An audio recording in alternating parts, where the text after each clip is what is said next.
Ya, profe. Genial. Bueno, chicos, entonces hoy comenzamos el capítulo de antidepresivos. Eh, Esta primera parte habla de los mecanismos de acción y cómo se forman los síntomas de la depresión. Esto les dije que es importante para entender cómo se puede tratar esto, ¿sí? O esta enfermedad. La depresión tiene su etiología en lo que se llama la hipótesis monominérgica. Monominérgica porque tiene que ver con los neurotransmisores producidos en varias regiones del cerebro, ¿sí? Habla que se debe a una deficiencia.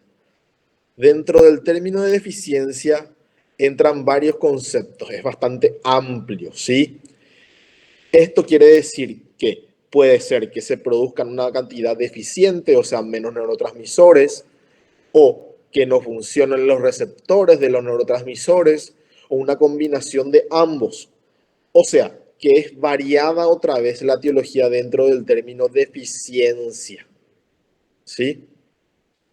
Ahora, en la actualidad y en algún momento se discutió muchísimo si cuál era el neurotransmisor mayormente implicado en la etiología o en la génesis de los síntomas depresivos. Y se discutió si era la noradrenalina o la serotonina, ¿sí? Dejando ya la dopamina en un segundo plano. En la actualidad vamos a hablar que los neurotransmisores mayormente implicados en la etiología y los síntomas depresivos son la noradrenalina y la serotonina, teniendo principal énfasis en la serotonina, ¿sí?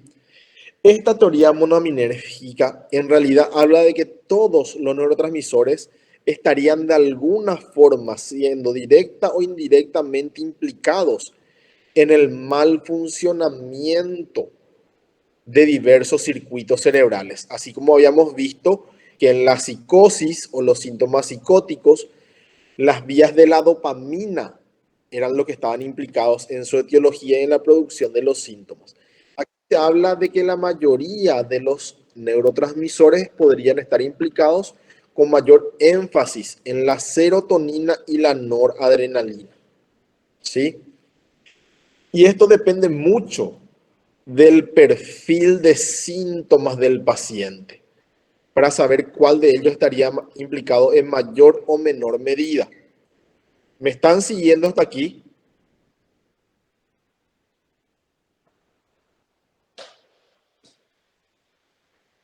Sí, Bueno, profe. entonces continuamos. Ahora, según esta hipótesis, que ya vendría a ser la hipótesis clásica de la depresión, cuando hay una cantidad normal de actividad de los neurotransmisores, no existe depresión, ¿sí? Y estamos hablando de la dopamina, serotonina, noradrenalina, el glutamato, todos los neurotransmisores que podrían producirse en el cerebro, ¿sí? Nosotros siempre con énfasis en los dos principales, la serotonina, la noradrenalina y entre ellos dos otra vez la serotonina, ¿sí? Cuando hay una eficiencia en su acción, ¿sí? No hay síntomas. Ahora, ¿qué ocurre cuando hay algún problema?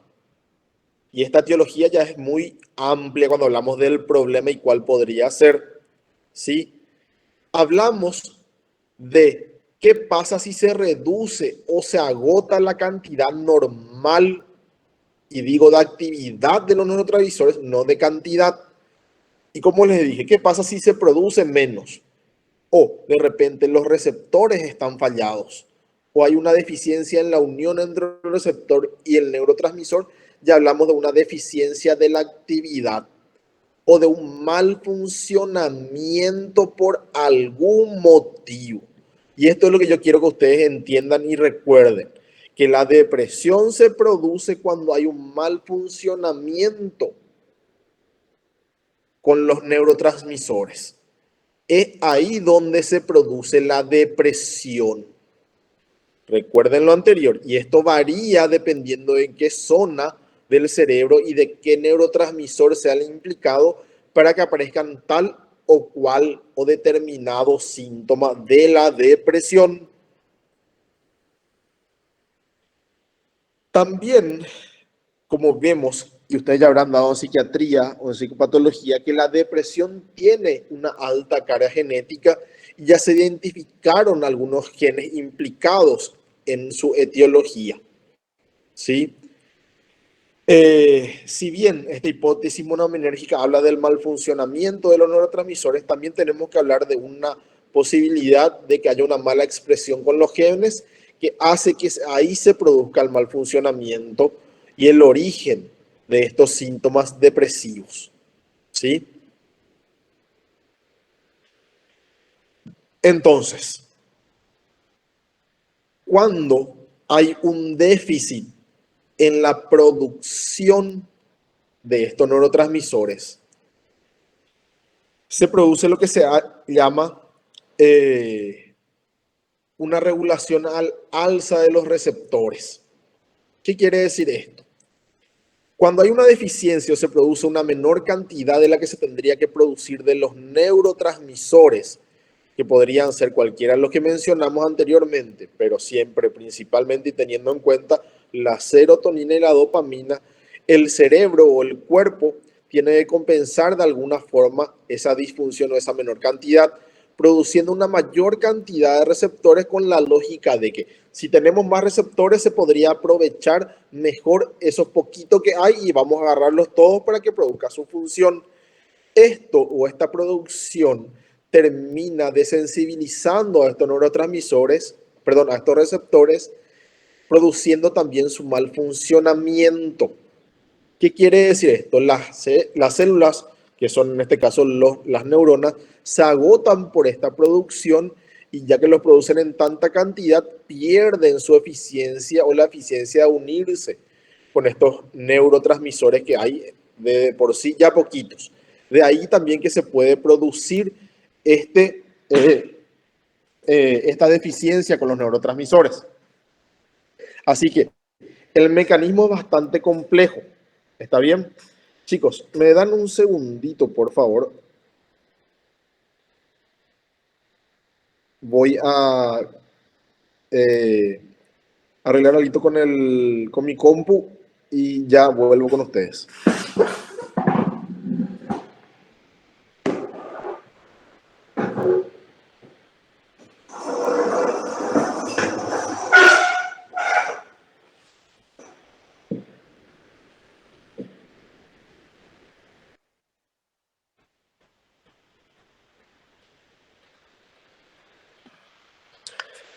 Bueno,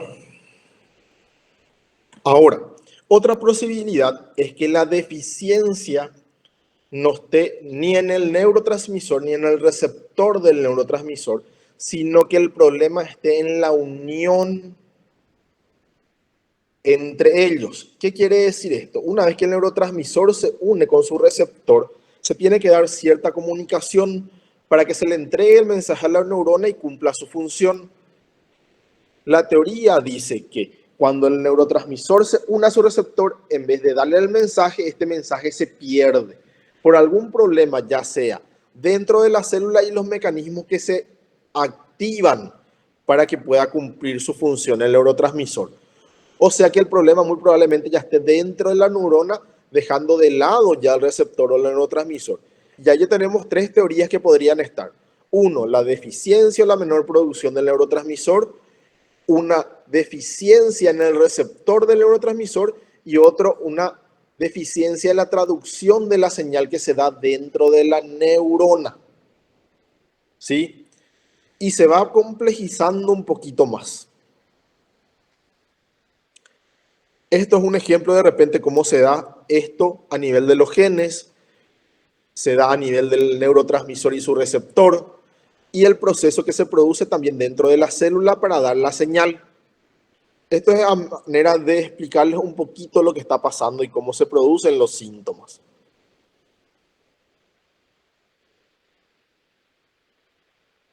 Ahora,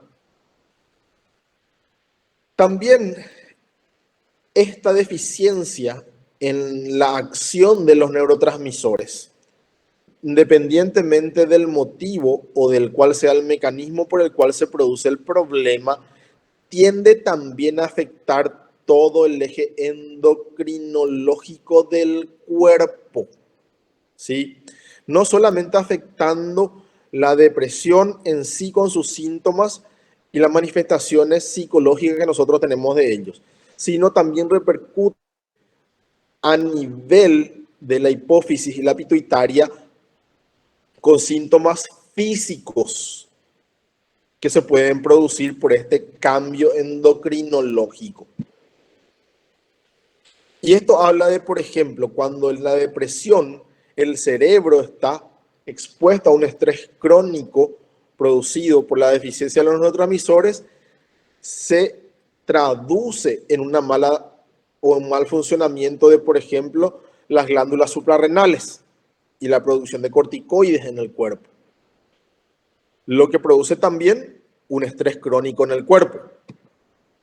Ahora, ¿cuáles son los síntomas de la depresión, chicos? Ustedes esto ya habrán mencionado en psicopatología.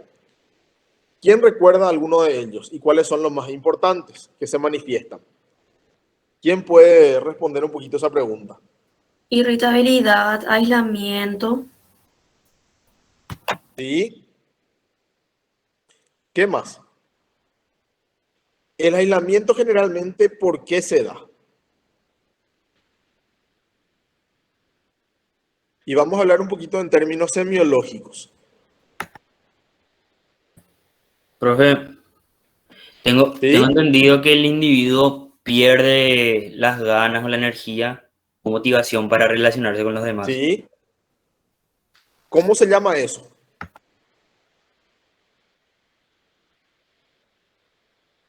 ¿Cuáles son los síntomas que se ven en la depresión? Y esto es algo que de repente ya vimos dentro de los síntomas negativos en la esquizofrenia. La apatía, la bulia, la anedonia. ¿Sí? La anedonia es la pérdida de la capacidad de experimentar o sentir placer de cualquier tipo. La apatía es la pérdida del interés y generalmente el aislamiento se da por eso, aparte de la tristeza en el paciente deprimido. Y la bulia es la pérdida total de la motivación, otra causa del aislamiento en general del paciente deprimido. Así que chicos, es importante que ustedes manejen esos términos semiológicos porque ustedes van a ser clínicos. ¿Está bien? Es súper importante que vayan conociendo y aprendiendo sobre eso. Ahora, con la hipótesis y nosotros teniendo una idea de cómo o por qué se producen los síntomas depresivos, ¿sí? Nosotros tenemos que ir identificando en qué zonas del cerebro se van produciendo y cuáles son los neurotransmisores implicados mayormente en la producción de esos síntomas específicos. ¿Está bien? ¿Cuáles son los síntomas depresivos que se ven en la depresión, valga la redundancia, según el DSM-5? ¿Sí? Primero, el humor depresivo. Y dentro del humor depresivo entra, por ejemplo, la tristeza profunda, la falta de ánimo, ¿sí? Luego tenemos la apatía, la pérdida de interés y la disminución de la capacidad de sentir o experimentar placer. Y para hacer el diagnóstico tiene que haber o estar presente alguno de los dos para hacer el diagnóstico de depresión mayor. Los otros síntomas que se requieren, ¿sí? Y tiene que haber 4 más de ellos para hacer el diagnóstico son, por ejemplo, cambios en el apetito y en el peso. En la depresión, ¿qué es lo más frecuente ver?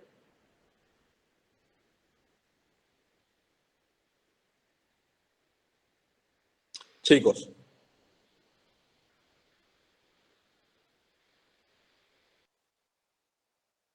exactamente, pero es lo general, lo más frecuente. Pero también se puede ver hiperorexia o aumento del apetito y por ende aumento del peso, principalmente en las depresiones atípicas, ¿sí? Entonces, cuando hablamos de cambios del apetito, puede ser anorexia, que la anorexia no es la enfermedad, la anorexia es un síntoma, que es pérdida del apetito. o hiperorexia, o aumento o descenso de peso. ¿Está bien? Esto es importante que conozcan, chicos, para saber esos síntomas, porque el paciente deprimido puede tener mucha hambre y puede engordar, ¿sí? Perturbaciones del sueño, chicos. Lo más frecuente es que el paciente padezca de insomnio, ¿sí? Pero se vende, a diferencia de lo que generalmente la gente cree, que el paciente no tiene ganas y por eso duerme todo el día o prefiere estar en la cama todo el día. El paciente deprimido busca la cama, quiere estar en la cama por la pérdida del interés, el placer, el humor depresivo, la falta de ánimo, la falta de energía, pero no tiene sueño. Eso es lo más frecuente, tiene insomnio, no duerme. Pero en las depresiones también atípicas se ve el aumento o la somnolencia diurna durante todo el día y también por la noche. Síntomas motores, agitación o retraso o lentecimiento psicomotor. Lo más frecuente es verle al paciente enlentecido, ¿sí? Lento, se mueve, reacciona lento. Y en depresiones, principalmente cuando se presentan con síntomas ansiosos, hablamos de agitación o inquietud psicomotriz, ¿sí? Falta de energía y fatiga extrema. Sentimientos o ideas de culpa, minusvalía, ¿sí? Que pueden llegar a ser delirantes o son muy sobrevaloradas esas ideas. La disfunción ejecutiva habla de síntomas cognitivos, ¿sí? Dificultad para concentrarse, para mantener la atención, ¿sí? Problemas de memoria, principalmente a corto plazo. Y la ideación suicida o ideas de muerte, ¿sí? Eso en resumen son los síntomas depresivos. Y cada uno de ellos se manifiesta por una disfunción de los neurotransmisores en determinadas zonas del cerebro donde están implicados mayoritariamente la serotonina y la noradrenalina. ¿Está bien? Sí, adelante. ¿Tu nombre es? María del Mar, sí, decime. O sea, por ejemplo, si el paciente presenta todos los síntomas, pero en una intensidad baja, por decir así. O sea, Bueno, tiene fatiga, pero no demasiado. Tiene ideación suicida, pero es ideas nomás, no es planificación todavía, por ejemplo. ideas O sea, pasivas de muerte, es un un síntoma, poquito de todo, pero en niveles bajos. bajitos. Bueno, están las depresiones leves, María del Mar, ¿verdad? Que la depresión en realidad se cataloga y se clasifica según la cantidad de síntomas que presenta. El paciente puede presentar todos los síntomas y ya tenemos que hablar sí o sí de una depresión por más de que sea leve. Pero ¿cuál es el diagnóstico diferencial principalmente en las depresiones crónicas? ¿Ya dieron depresión en psiquiatría, chicos?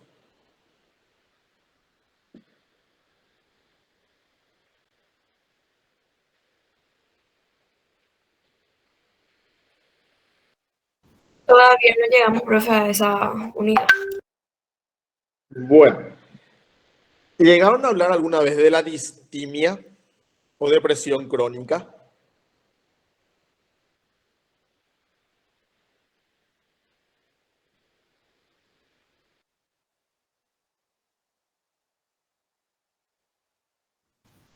Bueno, la distimia habla de una depresión crónica, en donde el paciente presenta síntomas depresivos, pero en baja intensidad y manteniendo de cierta forma su funcionalidad, ¿sí? Puede tener la falta de energía, la apatía, el humor depresivo, ¿verdad? Esos sentimientos de inutilidad, culpa, minusvalía, incluso las ideas pasivas de muerte, pero siempre sus umbrales, ¿sí? Sin llegar a generar cierta disfuncionalidad en ellos. Ellos realizan todos sus quehaceres, mantienen su vida con cierta rutina, pero siempre se sienten deprimidos, ¿sí? Y tiene sus criterios y su clasificación también, una vez que descartemos lo que es un episodio depresivo. Porque cuando ven psiquiatría van a ver que el trastorno depresivo mayor y lo que nos dice actualmente las guías y los últimos estudios es que en realidad los trastornos del estado de ánimo son un continuum,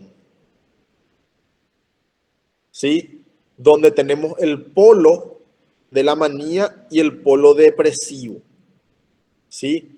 Y en el paciente en general, ya sea depresivo o bipolar, estos polos van alternándose, ¿sí? Y un episodio depresivo viene a ser un trastorno depresivo mayor. Pero un episodio depresivo en un paciente bipolar es parte del trastorno bipolar.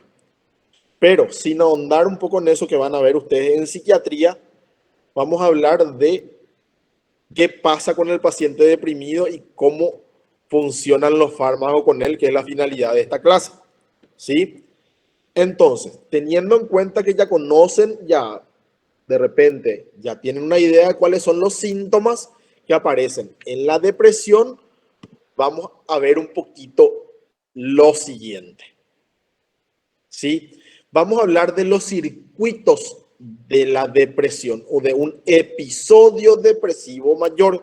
Y ya vamos a utilizar ese término, porque lo mismo que pasa en un depresivo, pasa en un bipolar cuando está deprimido. ¿Sí? Tenemos que hablar de que existen varios circuitos cerebrales. ¿Sí? Y ustedes van a ver que está delimitado en zonas. Y cada zona representa un síntoma específico.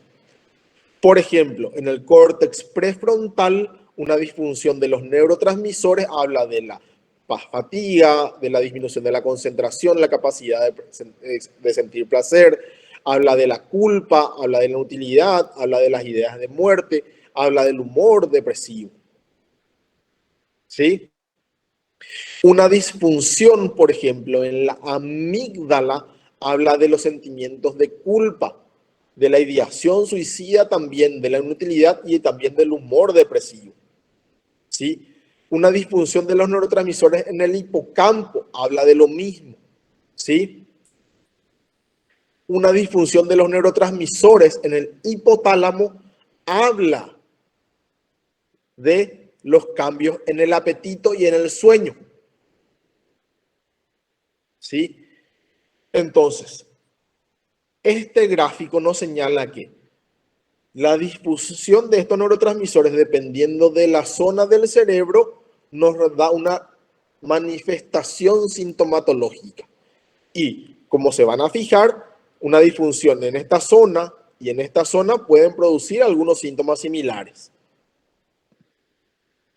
Y vamos a hablar entonces del primero de los síntomas, ¿sí? El humor depresivo, la tristeza, la falta de ánimo, ¿sí?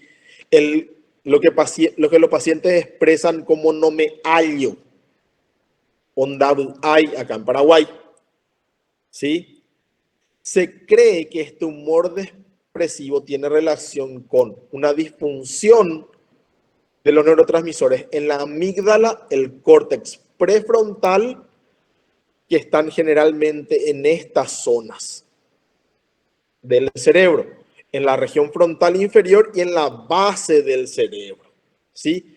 Y en donde están implicados una deficiencia de principalmente la serotonina y la noradrenalina. Ya les adelanto un poquito algo. Cuando yo quiera mejorar el humor depresivo del paciente, porque está muy triste y necesitamos levantarle el ánimo y esa tristeza patológica disminuya, vamos a darle un fármaco justamente que actúe sobre estos neurotransmisores. Aquí también se ve que está implicada la dopamina, pero esto dijimos que es en menor medida y se está dejando de lado. Así que para los exámenes y para su conocimiento general y su práctica clínica, ustedes van a recordar la serotonina y la noradrenalina. ¿Sí? La apatía, la abulia, ¿está bien? Tiene que ver con una deficiencia de estos neurotransmisores también en la región del córtex frontal, en el hipotálamo, ¿sí?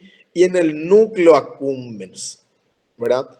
Que es una pequeña zona del cerebro que tiene que ver y regula la actividad o el interés. Pero, de nuevo aquí, en este síntoma particular está implicada la noradrenalina, chicos, por el interés. ¿Está bien? Quiero que recuerden eso. Esto, en realidad, para darle una idea, es un poquito más profundo que esto, pero con que recuerden estos circuitos y estos síntomas y con qué se relaciona, ya les va a servir muchísimo.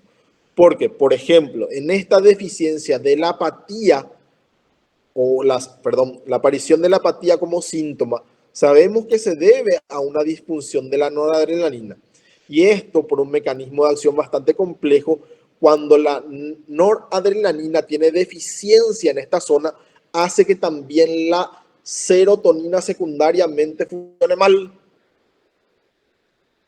¿Sí? Es complejísimo, pero recuerden esto. Apatía, noradrenalina. Pérdida de interés y abulia, noradrenalina. ¿Está bien? Ahora, todo lo que tiene que ver con el sueño, las perturbaciones del sueño, ¿sí? Ya sea insomnio o hipersomnia, tiene que ver con un montón de circuitos cerebrales, desde el córtex prefrontal o toda la región frontal, el tálamo y el hipotálamo, ¿sí? Donde principalmente están implicados la serotonina y la noradrenalina. De nuevo, la fatiga o el cansancio, ¿sí? Aquí está implicada principalmente la noradrenalina en la región frontal de nuestro cerebro. Y esta es una zona muy implicada también en la conducta. Los síntomas cognitivos, ¿sí? Todo lo que es la atención, concentración, memoria y función ejecutiva en general, la capacidad de proyección, planeamiento, cálculo, tiene que ver con una disfunción de la región frontal, pero más superior y generalmente ubicada a los lados de la región frontal, conocida como córtex prefrontal dorsolateral. Y el implicado es la noradrenalina. Ahora, los síntomas que tienen que ver con los movimientos, que también se traduce en la conducta, ¿sí? Aquí principalmente tenemos implicadas a la serotonina y la noradrenalina, ¿sí? Principalmente en el córtex prefrontal, chicos. Ahora, el peso y el apetito están implicados principalmente en una disfunción de la serotonina en el hipotálamo, ¿sí? Y las que tienen que ver con las ideas de muerte y la ideación suicida también tienen que ver con una disfunción de la serotonina en la región frontal inferior del cerebro y también en la amígdala. Los sentimientos de culpa e inutilidad, así como las ideas de muerte y la ideación suicida con la serotonina en las mismas zonas. Ahora, vamos a introducir un concepto bastante didáctico y pedagógico. ¿Está bien? Los síntomas de la depresión se pueden catalogar como afecto positivo y aumento negativo, ¿sí? Y estos síntomas que están relacionados con el estado de ánimo que vendría a ser el humor, ¿sí? Se caracterizan por cómo se expresan, ¿sí? Por ejemplo, una reducción del afecto positivo o un aumento del afecto negativo. ¿Cuál es el afecto positivo? El afecto positivo es el estado de ánimo normal, la alegría, ¿sí? El interés por las cosas, la voluntad por hacer las cosas. Y cuando el afecto positivo se reduce, ¿qué aparece? La tristeza, la pérdida del interés, la pérdida de la capacidad de sentir placer, la pérdida de energía, el entusiasmo, la disminución de la alerta, la disminución de la confianza en uno mismo. Y habla principalmente de una disfunción de la noradrenalina. Entonces, el afecto positivo es todo lo que nosotros tenemos y nos hace sentir bien y se reduce, por eso aparecen estos síntomas depresivos. Ahora, ¿qué pasa cuando aumenta lo que nosotros llamamos afecto negativo, que generalmente no tenemos? ¿Sí? Nosotros eutímicos, estando bien, no tenemos afecto negativo. Pero cuando este afecto negativo o un aumento en los depresivos, aparecen la culpa, el miedo, la ansiedad, la irritabilidad, los sentimientos de vacío y soledad. Y también aquí implican una disfunción ya de la noradrenalina y la serotonina. ¿Me van siguiendo hasta acá, chicos? Sí, profe. Perfecto. Entonces, este es un ejemplo de lo que hablamos recién, ¿sí? Una reducción del afecto positivo habla de la aparición de los síntomas depresivos que no tenía el paciente, ¿sí? Y un aumento del afecto negativo habla que aparecen también síntomas que el paciente no tenía, ¿sí? Ahora, ¿cuáles son los principios generales de la acción de los antidepresivos? ¿Cómo funcionan? ¿Sí? ¿Y cómo se va manejando? Para esto, nosotros tenemos que saber lo que significa respuesta. ¿Está bien? ¿Qué significa respuesta? ¿Cómo nosotros nos damos cuenta de que el medicamento, el fármaco está funcionando en el paciente? ¿Sí? Cuando nosotros tenemos una persona que está en un episodio depresivo, un trastorno depresivo mayor o un trastorno bipolar en episodio depresivo y reciben tratamiento con cualquier tipo de antidepresivo, cualquiera, suelen expresar o experimentar una mejoría de sus síntomas cuando la mejora alcanza o llega a una disminución de un 50% o más de los síntomas que tenía. Ahí decimos que el paciente tiene respuesta positiva. ¿Qué quiere decir esto? Que ahí el antidepresivo podemos decir que funciona, que el paciente tiene respuesta al medicamento que nosotros le damos o le estamos dando. ¿Sí? Y todo objetivo de un tratamiento con antidepresivos es principalmente reducir por lo menos un 50 o más de los síntomas para que nosotros tengamos una idea de que justamente el fármaco le está sirviendo al paciente.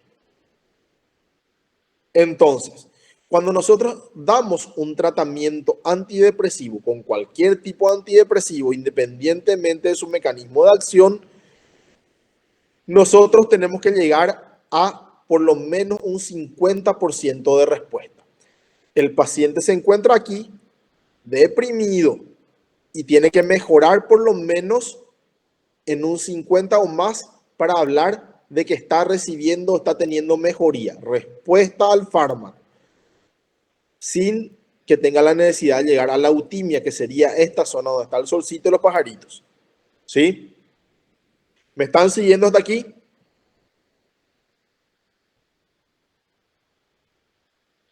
Con esta respuesta, el paciente generalmente tiene que estar mejor, pero no totalmente bien. ¿Sí? Otro concepto que tenemos que ir introduciendo es el de remisión. ¿Sí? Anteriormente, el objetivo del tratamiento con los antidepresivos, era que el paciente mejorara. ¿Sí? Con eso generalmente ya se conseguía una buena respuesta, el paciente mejoraba y ya volvía a adquirir una cierta funcionalidad, ¿sí? Nosotros ahora estamos buscando la remisión, si es posible, completa o total de los síntomas, que desaparezcan, ¿sí? Y ese es el nuevo objetivo con los fármacos actuales, la remisión total de los síntomas y que mantenga ese nivel de mejoría al paciente, ¿sí? Sin que llegue a pasar más adelante por otro episodio, ¿sí? Entonces, con el tratamiento y el objetivo del tratamiento decimos que si llega a un 50% ya tenemos respuesta, hay mejoría parcial y nuestro objetivo es llegar a la remisión completa, que el paciente esté bien al 100%, ¿sí? Y esto se da cuando el paciente ya no presenta síntomas, ¿sí? Y esto como objetivo es que se dé entre el inicio del tratamiento y los primeros 6 meses. ¿Está bien? Y ya se dan cuenta que de repente el tratamiento ya es largo, ¿sí? Estamos hablando de por lo menos 6 meses de entrada como tratamiento, chicos, para hablar de una remisión total, de que el paciente esté bien. Y muchas veces esto a todos los tratantes, ya sea el psiquiatra o el terapeuta, les suele generar mucha ansiedad porque no ven mucha mejoría ni rápido al paciente. Pero esto es por el mecanismo de acción de los antidepresivos y la medicación tarda en hacer efecto completo. Y es parte de lo que ustedes tienen que comprender para la psicoeducación de los pacientes principalmente, ¿sí? Esta remisión generalmente se llega a los 6 meses, donde el paciente llega a tener síntomas, llega a estar sin síntomas, para pasar a la par o a la fase de recuperación, que se da en los próximos 6 meses, ¿sí? Entonces, y donde se mantiene todavía la medicación, y ya estamos hablando de que hablamos de por lo menos 1 año de tratamiento como mínimo, ¿sí? Y como van a ver, hay criterios cuando den psiquiatría en donde los fármacos se tienen que mantener durante toda la vida, ¿sí? Y esto generalmente se mantiene hasta los 1 año para que no aparezca lo que se llama la recurrencia o que los síntomas vuelvan a aparecer luego de la remisión. Recurrencia.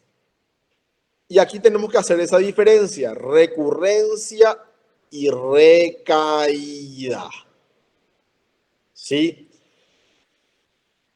La recaída generalmente se da en 2 situaciones, chicos. Uno, cuando el paciente alcanzó la remisión y se da inmediatamente en los últimos 6 meses. Dijimos, remisión se alcanza generalmente a los 6 meses. Y recaída la recaída o la aparición de los síntomas se tiene que dar en los próximos 6 meses para hablar de una recaída. Porque si aparece después del año generalmente de hacer un tratamiento antidepresivo y con los fármacos, hablamos de una recurrencia, ¿sí?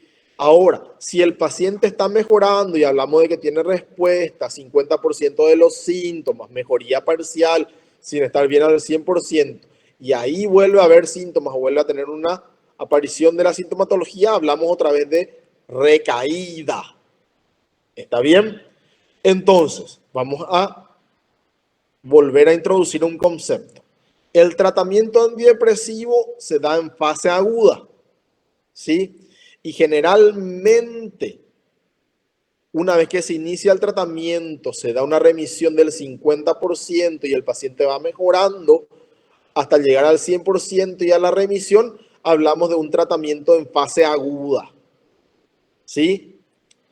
Luego hablamos de que en esa fase donde el paciente está sin síntomas, está en remisión y el tratamiento se mantiene hasta llegar al año, hablamos de una fase de continuación, en donde cuando llegamos al año se pueden dar dos opciones.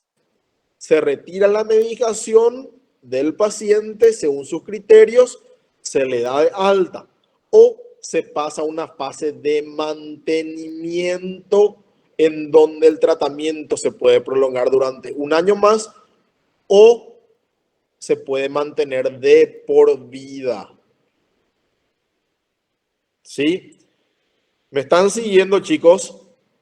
Sí, profe. Sí, profe. Entonces, el logro de un estado auténtico de remisión asintomático en un episodio depresivo, y cuando hablamos de antidepresivo vamos a hablar del trastorno depresivo mayor, es el reto que todos tenemos ahora para tratar este trastorno. Y como es un proceso lento y prolongado, nos genera a nosotros, incluso los terapeutas y tratantes, mucha ansiedad, lo que puede provocar de repente la sobremedicación y polifarmacia en los pacientes. ¿Sí? Por eso es importante entender lo que pasa, porque por el desconocimiento hay colegas que, por ejemplo, le dicen a los pacientes, tenés que decirle a tu psiquiatra que tu antidepresivo no está funcionando después de una semana de estar tomando. ¿Sí? Tenés que decirle que te agregue, tenés que aumentar tu medicación y aconsejan mal al paciente. Y esto le voy a explicar un poquito más adelante por qué se da. Ahora, vamos a hablar un poquito de cómo funcionan y qué tanto funcionan los antidepresivos. ¿Sí? Todo antidepresivo, independientemente de cuál sea el mecanismo de acción, ¿sí?, tardan en hacer o en comenzar a hacer efecto, principalmente sobre el estado de ánimo del paciente. Y en promedio tardan 3 a 4 semanas en comenzar a funcionar. O sea, dejando de lado algunos síntomas que tienen respuesta inmediata, el paciente comienza a mejorar después de un mes de comenzar el tratamiento. De ahí que le dije que muchas veces por desconocimiento al paciente se le dice, no funciona tu antidepresivo, tenés que dejar, no funciona, tomás de balde. ¿Sí? Y esto es también por una incorrecta psicoeducación del paciente. ¿Sí? Y generalmente, por regla general, el antidepresivo comienza a tener respuesta o remisión de los síntomas generalmente después de 8 semanas de uso. Y prácticamente todos los antidepresivos tienen la misma tasa de respuesta. De 100 pacientes, 60 a 70 de ellos responden a cualquier tipo de antidepresivo de manera buena. ¿Sí? Pero un tercio, o sea, 30 de 100, generalmente no responde a ningún tipo de antidepresivos. Y esto generalmente se da porque el paciente está mal diagnosticado y en realidad no es un paciente deprimido o depresivo, sino es un paciente bipolar. ¿Sí? Entonces, todos los antidepresivos que nosotros conocemos y aprobados para su utilización, ¿sí?, logran una respuesta en 2/3 de los pacientes que lo consumen alrededor de 8 semanas después de comenzar a tomar. Entonces, de esto, chicos, aprendan y ojalá que les dure toda la vida esto. Los antidepresivos tardan en hacer efecto, no es que no funcionan. ¿Sí? Ahora, vamos a hablar un poquito de las tasas de depresión. ¿Sí? Generalmente, el paciente después de un primer tratamiento con un primer antidepresivo, que vamos a llamar el antidepresivo número 1, llega a una tasa de respuesta de 67%, como vimos, independientemente del antidepresivo que sea. Pero luego una recaída o recurrencia con un segundo antidepresivo, esa tasa de respuesta se reduce a un 47%. Y esto va aumentando o va disminuyendo mejor con cada uso de un nuevo antidepresivo, ¿sí? Y generalmente luego de un ensayo de 4 antidepresivos sin respuesta, llegamos a la cifra de que el 33% de los pacientes no tienen mejoría. Y es aquí donde entran los diagnósticos diferenciales, por ejemplo, de trastorno bipolar o incluso pacientes que eran diagnosticados con depresión, pero en realidad esquizofrénicos, por darle ejemplos, ¿verdad? Entonces, esto con el uso de antidepresivos o con la necesidad de incluir más antidepresivos, su eficacia y su respuesta va disminuyendo. ¿Sí? Entonces, cuando los pacientes no logran la remisión con el primer antidepresivo y se van probando ensayos con otros antidepresivos, muy probablemente no tengan respuesta a ellos y estén dentro de ese tercio de pacientes que no van a tener mejoría con esta medicación, con los antidepresivos, ¿sí? Ahora, ¿cuánto hay que esperar para ver si tiene respuesta o no? Y la respuesta, recuerdan que era que el paciente no esté del todo bien, pero por lo menos más del 50 o 50% de sus síntomas haya mejorado. Generalmente se espera 3 meses con el antidepresivo a una dosis terapéutica para decir que el antidepresivo no funciona. Y les hago esta pregunta. ¿El antidepresivo cuánto tiempo dijimos que tarda en hacer efecto? Chicos.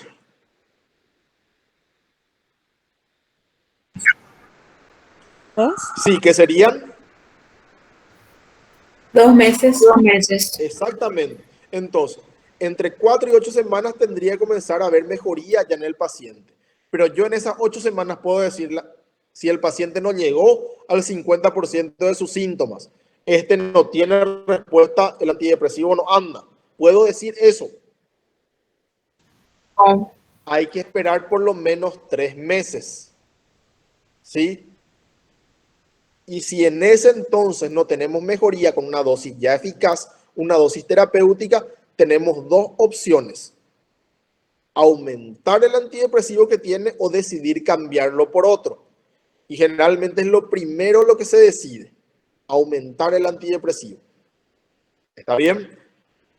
Para poder ver la eficacia o la respuesta, y si ya no tenemos respuesta ahí se decide cambiar por otro antidepresivo y vuelve a esperarse el tiempo de 2 a 3 meses para decir o decidir lo mismo, si aumentamos o cambiamos. ¿Sí? Ahora, vamos a hablar un poquito de síntomas residuales. ¿Sí? ¿Cuáles son los síntomas más frecuentes que quedan en el paciente o en los pacientes que no logran la remisión? Y dijimos que eran el 33% de los pacientes. ¿Sí? ¿Cuáles son esos síntomas residuales? ¿Sí? Aquí está mal, chicos. Aquí tendría que ser 67% y acá 33%. Esto corrijan un poquito. ¿Sí? ¿Cuáles son los síntomas residuales, los que más frecuentemente quedan? Los más comunes, los que son más difíciles de tratar, los que generalmente quedan después de que el paciente haya recibido un completo tratamiento, un tratamiento eficaz y no mejoran con los antidepresivos son el insomnio, la fatiga o dolor de cuerpo y la falta de concentración y la pérdida de interés. ¿Sí? Y los que menos o los que son menos comunes dentro de los síntomas que quedan son el estado de ánimo depresivo, la ideación suicida o el retraso psicomotor. ¿Sí? ¿Está bien? Ahora, esto un poquito explicando lo que habíamos visto en el gráfico. ¿Sí? Son los síntomas que no mejoran en ese tercio del paciente. Sería de 10 pacientes en 3 de ellos. ¿Sí? Los más comunes, insomnio, fatiga, dolor, ¿sí? Y los síntomas cognitivos. Y lo que generalmente muy pocas veces quedan entre los síntomas residuales, el estado de ánimo depresivo, la tristeza, la ideación suicida, ¿sí? Y el retraso psicomotor. Ahora, Yo quiero dejar hasta aquí, chicos, la clase para no sobrecargarles de información. Antes de tocar ya los antidepresivos en sí, su clasificación y cómo funcionan.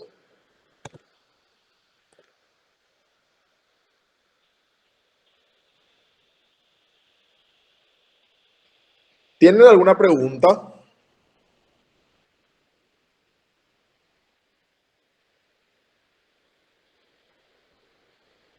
No, profe, está claro.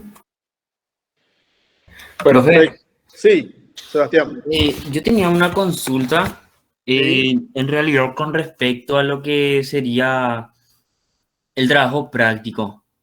sí, Sebastián. Y justamente tiene que ver un poco con esto, porque yo quería hacer un trabajo práctico sobre unas investigaciones que salieron recientemente. Yo no sé si vos viste, profe, que salió un metaanálisis que analizó la evidencia de la hipótesis serotoninérgica de la depresión y encontró que no había evidencia sólida de eso.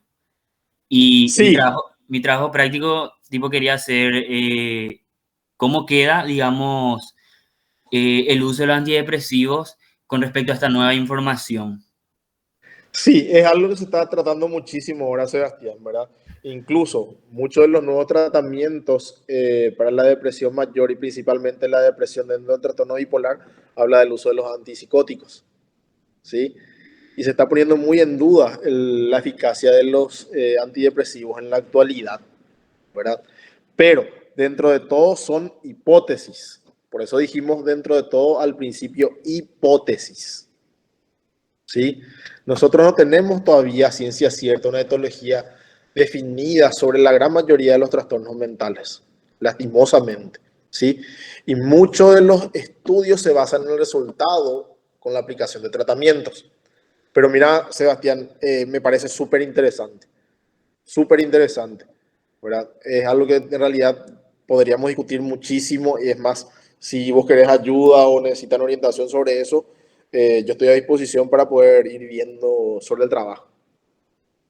Dale, profe, gracias porque tenía como duda nomás si podía tratar sobre eso justamente. Y eso. Mira, a mí me parece genial, mira, incluso si hace una revisión bibliográfica buena e importante, porque no podrías incluso publicar? El Congreso de Psiquiatría de la SPP es en noviembre. Así que si se apuran un poquito, tal vez se podría publicar en el Congreso, Dale, gracias, como profe. revisión bibliográfica. Genial.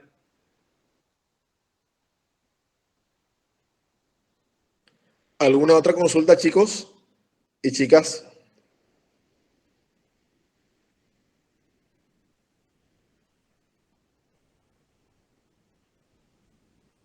Bueno, si no hay más consultas, nos estaríamos viendo el lunes, chicos, de nuevo, para continuar con los antidepresivos. Dale, profe, hasta luego. Gracias, Perfecto, profe. chicos. Les deseo una buena noche. Gracias. Chao, chao. Hasta luego.